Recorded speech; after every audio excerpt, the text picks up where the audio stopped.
Planet मानते, परंतु हम सभी जब जन्म लेते हैं तो हम सभी का एक कार्मिक ग्रह होता है, क्योंकि वो ही कार्मिक ग्रह throughout from birth to death यानी जन्म से अंत तक हमें वह कार्मिक प्लैनेट हमारे पीछे काम करता होता है। इसीलिए हम ऐसा नहीं बोल सकते कि ये शनि महाराज ऐसा है या तो शुक्र ऐसे है या तो फिर गुरु महाराज के कारण ऐसा नहीं होता है।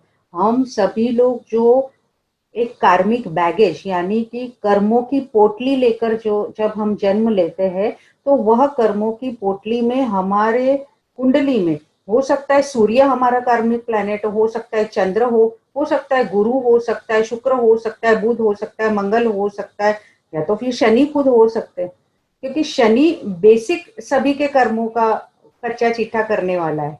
परंतु हमारी कुंडली में जरूर ऐसा एक प्लैनेट होता है कि जो हमेशा हर समय हमें हमारे कर्मों का रियलाइजेशन या तो कर्म हमारे याद करवाता रहता है।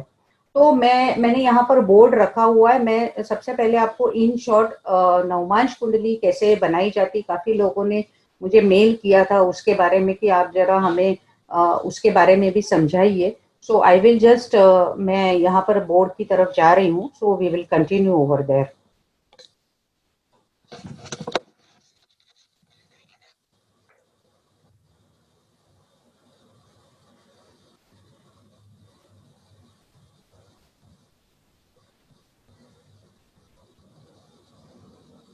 हेलो, आप सभी मुझे सुन पा रहे हैं? गौरी मैम, आप मुझे अनम्यूट कर दीजिए दूसरे मोबाइल से।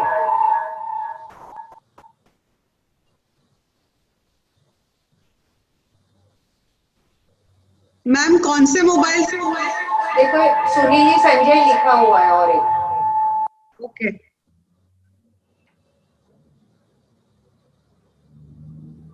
किया मैंने। जी जी, अभी ठीक है, सबको सुनाई दे रहा है? Okay, can everyone see me? Yes ma'am. हाँ, आवाज इको हो रही है क्या मेरी? यस। Just a moment. अच्छा, यहाँ पर भी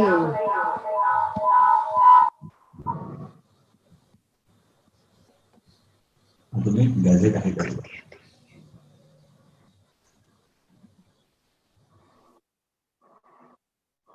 ओके, अभी ठीक है आवाज?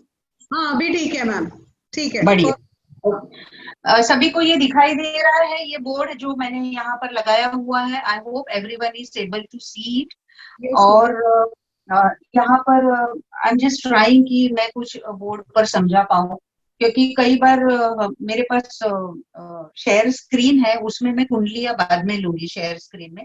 परंतु एज ऑफ नाउ नवमांश कुंडली कैसे बनाई जाती है उसका मैं आपको उदाहरण देती हूँ कि जैसे हमारे कुंडली के 12 भाव होते हैं, 12 हाउसेस इन अ चार्ट, और उसमें अगर हम काल पुरुष की कुंडली बनाएंगे, यानी कि काल पुरुष की कुंडली का मतलब ऐसा होता है कि मेष राशि से ही वह कुंडली की शुरुआत होती है और मीन राशि में वह कुंडली खत्म हो जाती है। मीन राशि में यह कुंडली खत्म हो जाती है और मेष राशि से इसकी शुरुआत होती है। ठीक है, तो जब भी हमारे कुंडली में कोई भी ग्रह मेष राशि, सिंह राशि और धनु राशि में जब भी होते हैं, मेष राशि, सिंह राशि और धनु राशि में जब भी ग्रह होते हैं, तो उसका प्रथम नवमांश जो होता है वो मेष राशि से ही शुरुआत होती है उसकी।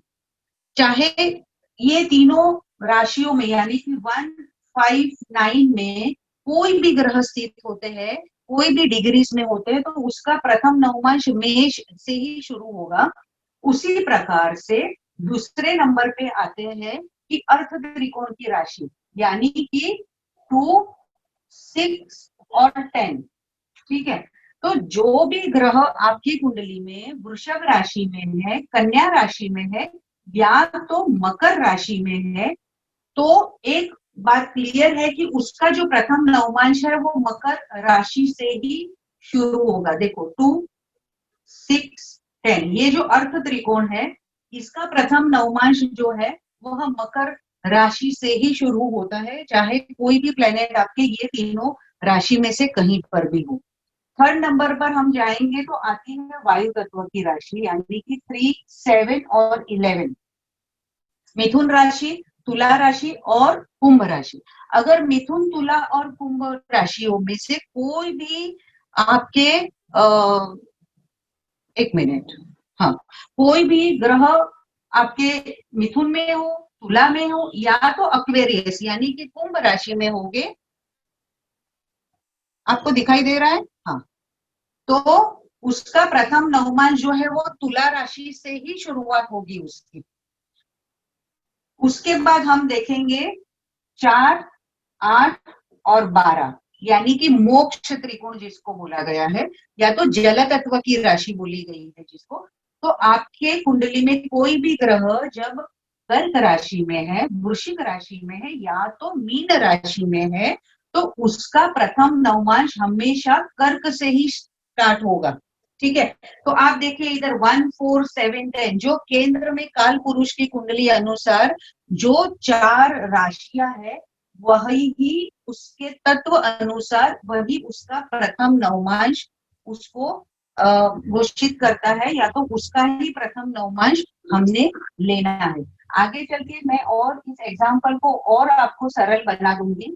ये तो पहले आपको पता चल गया। अभी आप एक जो घर है वो 30 डिग्री का बना हुआ है, एक घर जो है 30 डिग्री का बना हुआ है, तो 12 घर मिला के टोटल हो जाते हैं हमारे 360 डिग्री, 360 डिग्री हमारी टोटल बना के बन जाती है। ठीक है, अब ये एक जो 30 डिग्री का जो घर है उसको हम 9 भागों में विभाजित करते हैं।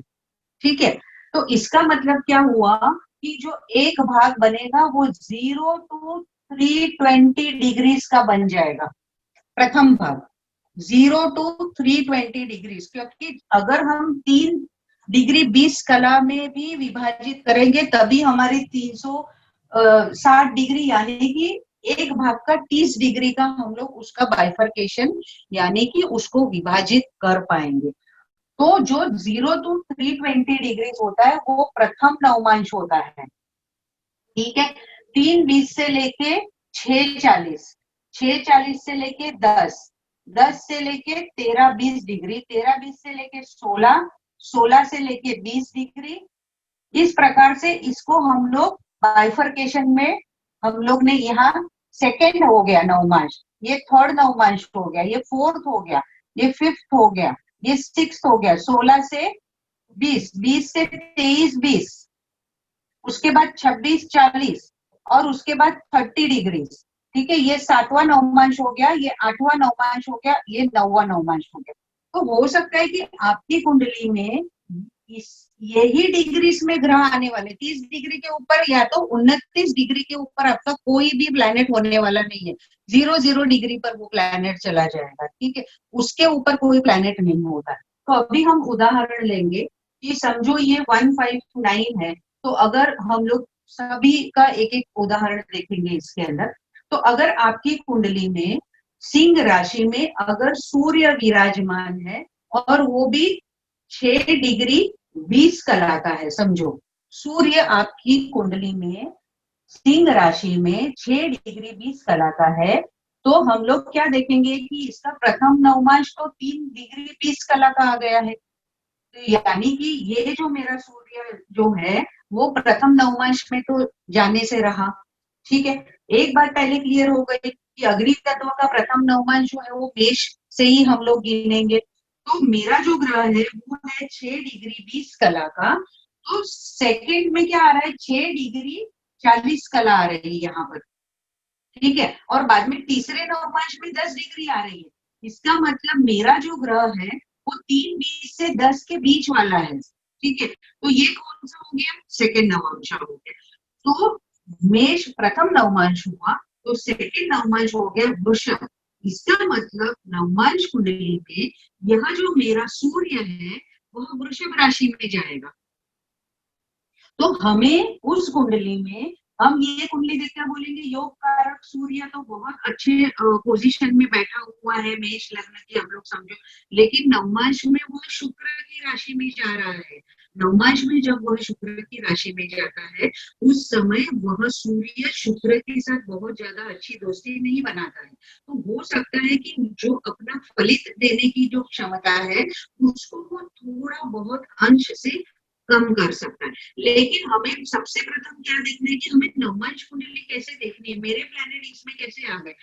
अपने पास तो अभी तो रूटीन में भी है सॉफ्टवेयर, हमारे पास सॉफ्टवेयर है, हम लोग तुरंत उसमें देख लेते हैं भाई मेरा नवमांश। लेकिन नवमांश असली होना भी जरूरी है। अगर आपका बर्थ टाइम आपके पास पूरी तरह से आपका बर्थ टाइम अगर आपके पास पूरी तरह से है और बर्थ रेक्टिफिकेशन ठीक है तो ही आपकी नवमांश कुंडली सही आ सकती है, क्योंकि हर 4 मिनट में नवमांश कुंडली का ग्रह का या तो डिग्री का ये बदल सकता है।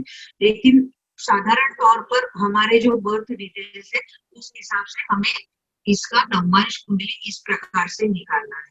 अभी सेकंड में हम लोग अगर देखेंगे कि अगर यही सूर्य, थोड़ा माइक एडजस्ट कीजिए, आवाज क्लियर नहीं है।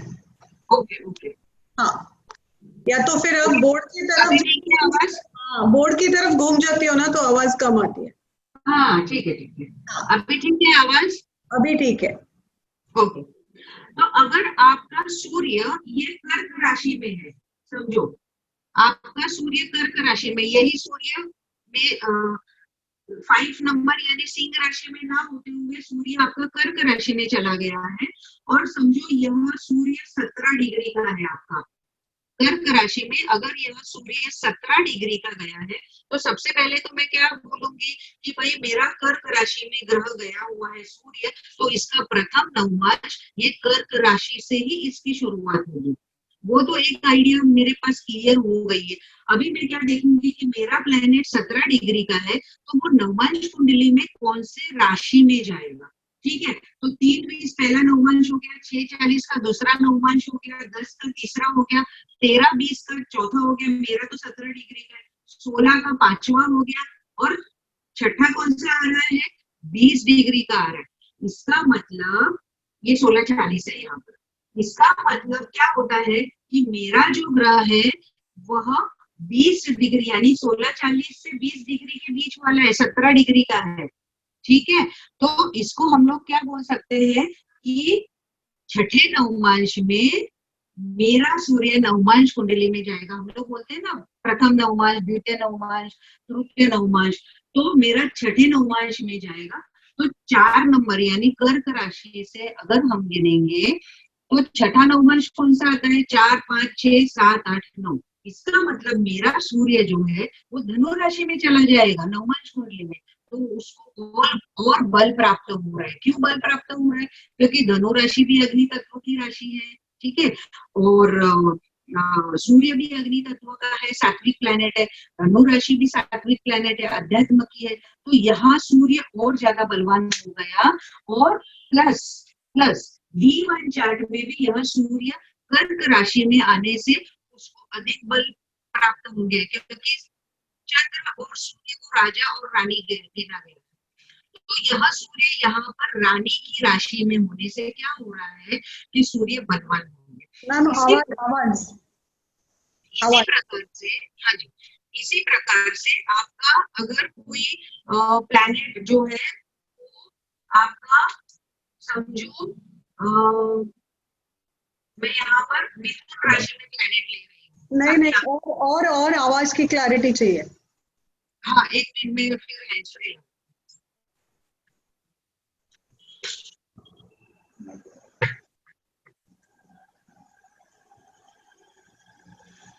क्योंकि जब मैं कुंडली दिखाऊंगी then I will again go to my laptop. वहाँ शायद और बढ़िया आएगी, ये थोड़ा सा दूर है ना जी, लेकिन बहुत अच्छी तरीके से समझ में आ रहा है, सिर्फ आवाज की वजह से मैं आपको डिस्टर्ब कर रही हूँ। अभी आवाज आ रही है बढ़िया।